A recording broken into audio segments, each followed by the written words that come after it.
사도행전 7장 1절에서 8절 말씀을 가지고 사도행전은 이미 말씀했던 것처럼 복음서의 성취로서 성령께서 사도들을 통하여 내가 너에게 분부한 것을 가르쳐 지키게 하라. 예수 그리스도의 죽으심과 부활로 말미암아 죄받고 회개하는 일에 너희들이 증인이라고 말씀했던 것처럼 이제 이 사도들의 모습을 통해서 성도의 숫자가 갈수록 많아져 가는 그런 모습 속에 스데반 집사가 등장해서 결국 복음을 증거합니다.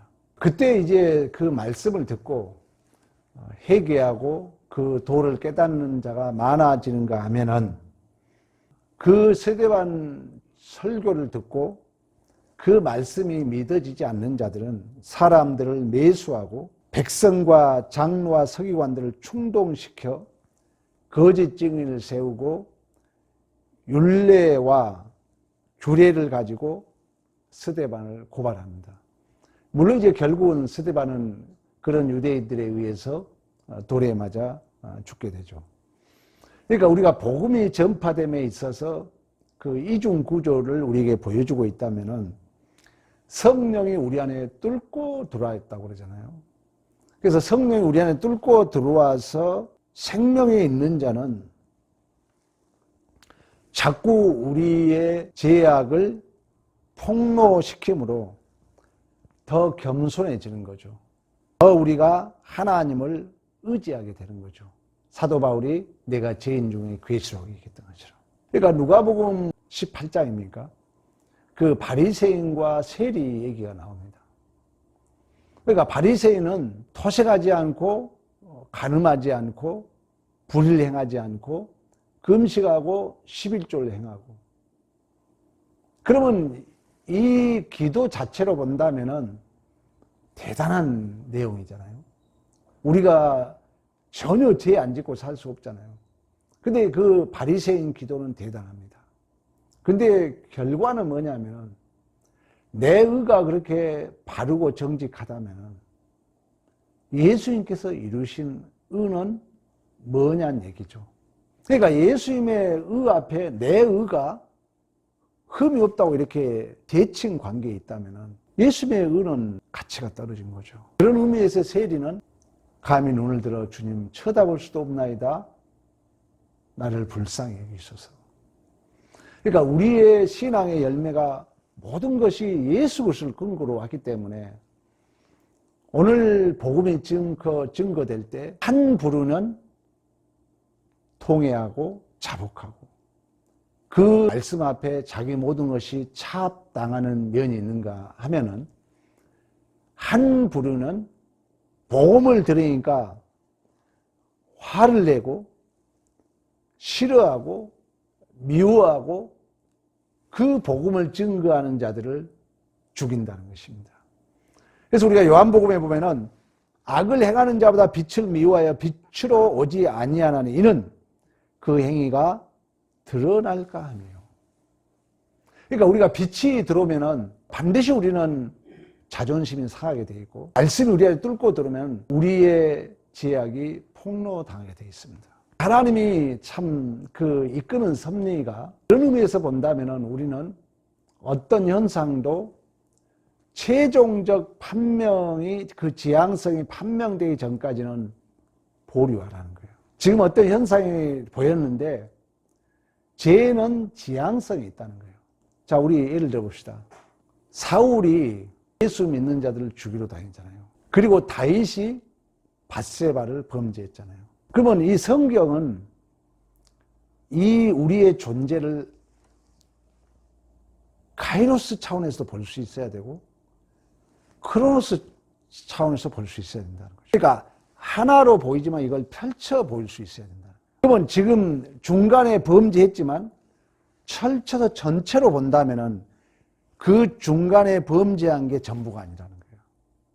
그리고 하나님은 최종적으로 그 지향성, 내가 지향하는 목표점이 어디를 향하고 있냐까지 판명될 때까지 우리의 최종적 심판은 보류하라는 거예요.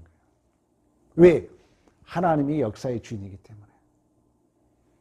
그래서 바울이 그 예수 믿는 자들을 죽이러 가지만 결국 다메섹 도상에서 주님을 만나고 거꾸로짐을 당하고 나중에 그가 고백한 것은 내가 죄인 중에 괴수다.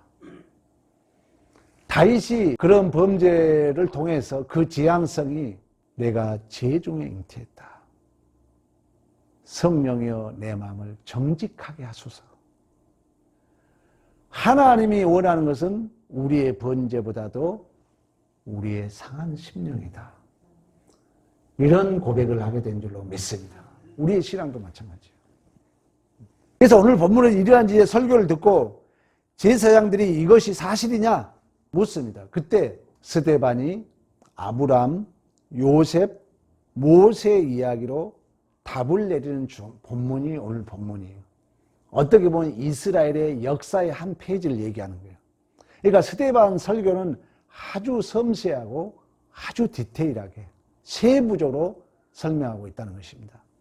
그래서 우리가 1절에 보면은 얘기를 합니다. 7장 1절 여러분 보세요. 대제사장이 이르되 이것이 사실이냐. 스데반이 이르되 여러분 부형들이여 들으소.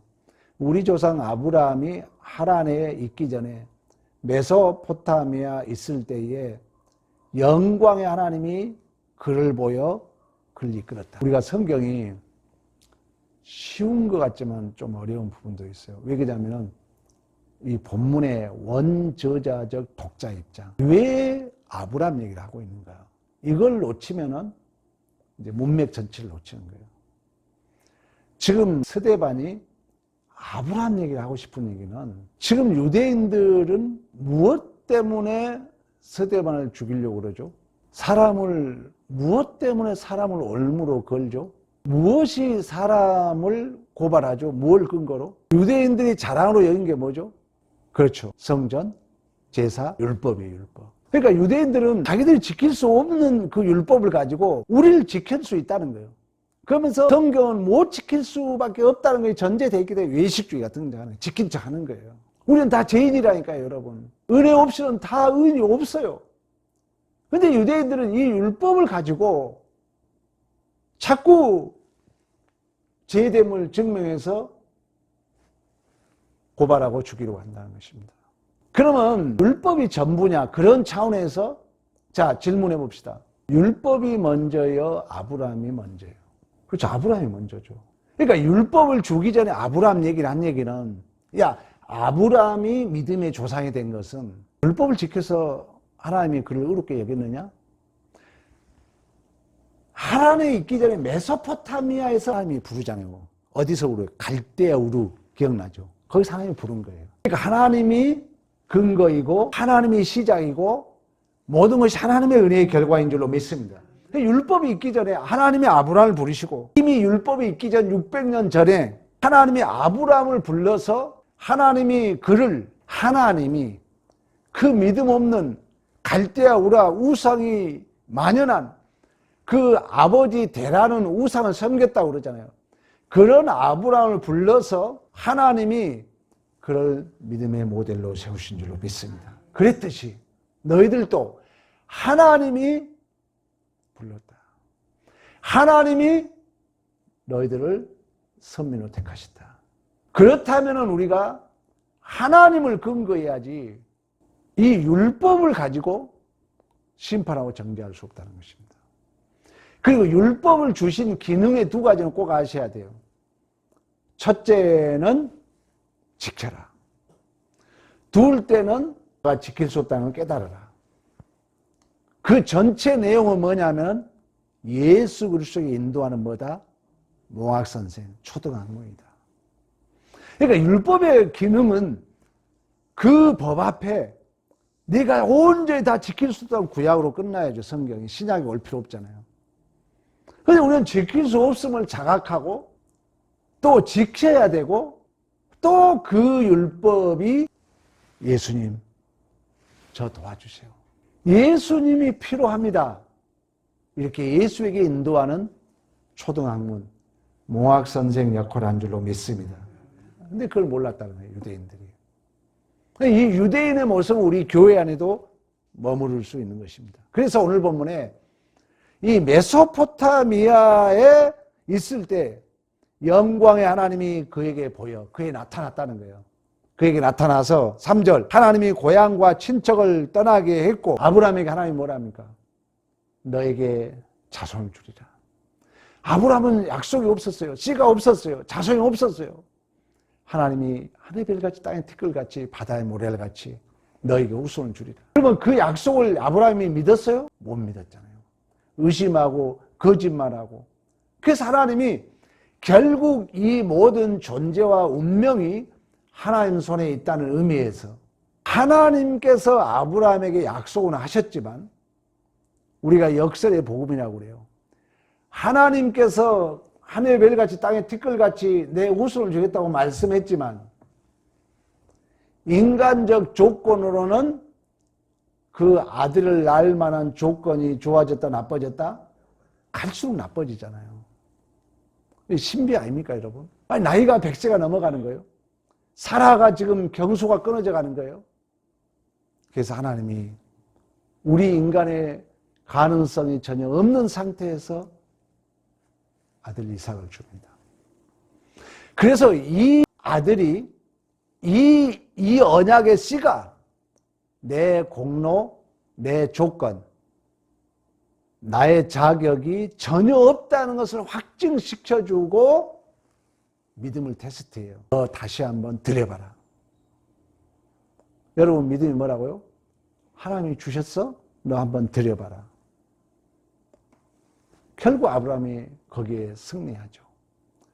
그때 하나님이 이제야 내가 하나님을 경외하는 줄 아노라고 말씀했던 것처럼 이처럼 우리의 믿음은 전적인 하나님의 선물이고 하나님의 은혜의 결과인 줄로 믿습니다.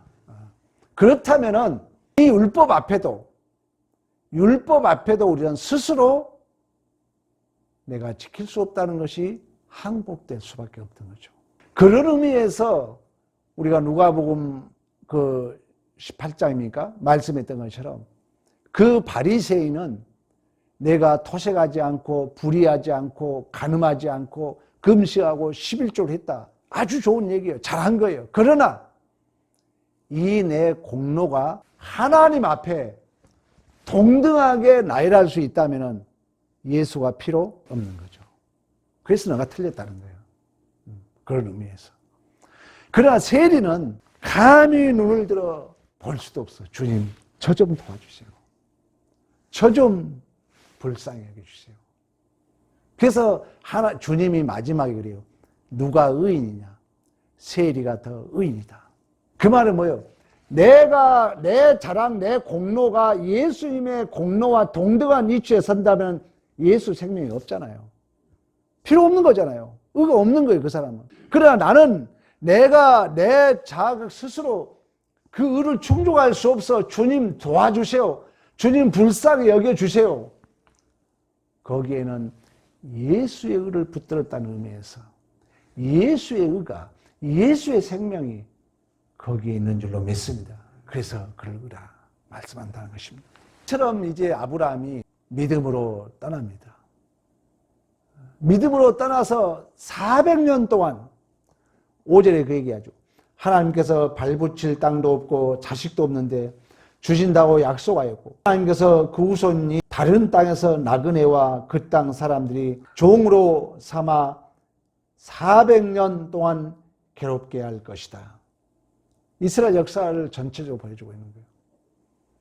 그래서 아브라함이 결국 메소포타미아를 떠나서 하란으로 와서 우리가 알고 있는 것처럼 아브라함의 아들 이삭, 야곱 그리고 뭉쳐서 다시금 약속의 땅을 떠나 이집트에서 430년 동안 종살이를 하고 긴 세월 속에 다시금 엑소더스 예수와 모세를 통해서 그들을 출애굽시키신 분이 바로 하나님이신 줄로 믿습니다. 자, 이러한 믿음이 있다면 7절에 우리 봅니다. 또 이르시되 종 삼은 나라를 내가 심판하리니. 그 말은 뭐예요? 종 삼은 나라. 하나님의 백성을 모르는 힘의 원리, 물론 우리가 이집트, 나중에는 아수르, 우리가 나중에는 바벨론, 하나님이 없이 힘의 원리로 종 삼았던 그 나라들 반드시 하나님께서 심판하리라. 그 후에 그들이 나와서 이곳에서 나를 섬기리라. 그들이 나와서 다시금 이곳에서 나를 섬기리라.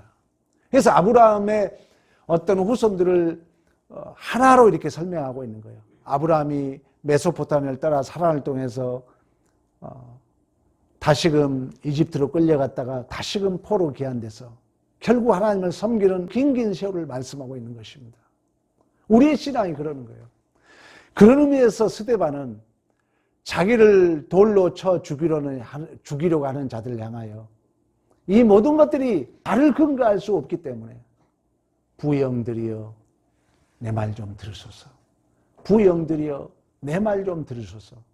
그 하나님의 복음을 증거할 수 있는 줄로 믿습니다. 8절 우리 보겠습니다. 할례 언약을 아브라함에게 주셨으니 그가 이삭을 낳아 여드레 만에 할례를 행하고 이삭이 야곱을, 야곱이 우리 12 조상을 낳았느니라. 그분 아브라함의 약속의 씨가 누구라고요? 이삭이라는 거예요. 그 이삭을 통해서 야곱의 12 자손 이스라엘이 나왔던 것처럼 이걸 오늘날로 해석하면은 그 아브라함에게 약속한 씨가 누굽니까? 예수죠. 예수를 통하여 그 이스라엘 출생했던 것처럼 오늘 우리들이 영적 이스라엘로 예수를 통해 다시금 새 언약 백성으로 출생된 줄로 믿습니다. 우리 갈라디아서 한번 찾아보겠습니다. 갈라디아서 3장 16절. 이 약속들은 아브라함과 그 자손들에게 말씀하실 것인데 여럿을 가리켜 그 자손이라 하지 아니하고 오직 한 사람을 가리켜 내 자손이라 하셨으니 곧 그리스도라. 아멘. 신구약을 신약을 구약으로 해석하고 구약을 신약으로 해석해야 되잖아요. 이삭으로 상징된 인물은 예수라는 거예요. 인간이 낳을 수 없는 생명이 출세한 거예요. 예수로 말미암아. 그랬을 때 신구약이 일치성을 가지고 이 말씀이 오늘날 우리들에게 해석이 되는 거예요. 우리 역시 그 약속의 씨, 이삭을 통해서 하늘의 별같이 땅의 티끌같이 약속이 성취되었던 것처럼 이제 우리들에게 해당될 그 약속의 씨 예수로 말미암아 우리도 하늘의 별의 하나로 이 자리에 있는 줄로 믿습니다. 그 약속의 또 다른 생명으로 이 자리에 있는 거예요. 그런 의미에서 본다면 모든 것이 예수 그리스도의 십자가의 사역으로 하나님의 약속이 성취되었고 또 오늘날 우리가 이 자리에 있는 것이 모든 것이 하나님의 예수 그리스도의 은혜라면 우리 교회 생활 속에 별일 다 있죠. 여러분 별일 다 있잖아요. 가정에서나 직장에서나 많이 겪잖아요. 그 모든 것을 우리는 옳다 그렇다 율법으로 전부 해석할 수 없다는 거예요. 오직 예수 그리스도. 그래서 이제 스데반이 그 예수 그리스도의 은혜로 자기도 출생되었고 자기의 돌을 던진 아들도 예수 그리스도의 은혜가 필요하다는 의미에서 비록 돌에 맞아 죽어가지만 아버지 저들이 저들의 죄를 알지 못하나이다. 저들을 용서해 달라고 고백하게 된 줄로 믿습니다. 이게 생명이라는 거예요. 이게 생명이라는 것입니다. 이게 사도행전이 연속적으로 증언해야 할 증언이에요. 누가복음 24장 46절 49절 예수 그리스도 죽으시고 3일 만에 부활하시고 그 이름을 입어 제사함받고 회개하는 일이 예루살렘에서 온 땅에 이르기까지 기록되었을 때 이 일에 너희들이 증인이다. 내가 약속한 아버지께서 약속한 것을 너에게 부어주리니 하늘에서 능력을 덧입을 때까지 이 성에 머물라고 말씀했던 것처럼 오늘 사도행전 그 증인된 사명 오늘 교회 시대에 그 증인된 사명 성령의 능력을 덧입은 자로서 예수 생명 증거하는 그 책임으로 끝나는 것이 아니라 우리의 복이며 자랑이며 특권인 줄로 믿습니다. 이 믿음 안에서 세상을 이기는 승리가 있기를 간절히 축원합니다.